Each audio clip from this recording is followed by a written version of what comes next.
वफाकी काबीना का आज होने वाला इजलास मुलतवी कर दिया गया। हुकूमती ज़राए वज़ीर आज़म की सऊदी अरब से वापसी में ताख़ीर पर इजलास मुलतवी हुआ है। अपडेट कर रहे हैं। वफाकी काबीना का आज होने वाला इजलास मुलतवी कर दिया गया है। हुकूमती ज़राए के मुताबिक वज़ीर आज़म की सऊदी अरब से वापसी में ताख़ीर पर इजलास मुलतवी किया गया है। वफाकी काबीना का आज होने वाला इजलास मुलतवी कर दिया गया।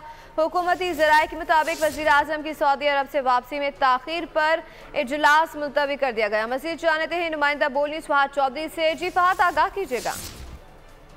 जी देखिए, वफाकी काबीना का इजलास आज तलब किया गया था, लेकिन ज़राए के मुताबिक वज़ीर आज़म शहबाज शरीफ और पाकिस्तानी वफ़द की सऊदी अरब से वापसी में ताख़ीर पर आज होने वाला काबीना का इजलास अब मुअख्खर कर दिया गया है और इस इजलास के लिए अब नई तारीख और वक्त का तयन वज़ीर आज़म शहबाज शरीफ की वापसी के बाद किया जाएगा। जी ठीक है, फहद चौधरी आगाह कर रहे थे, आपका शुक्रिया। सब्सक्राइब करें और बेल दबाएं ताकि कोई खबर रह न जाए।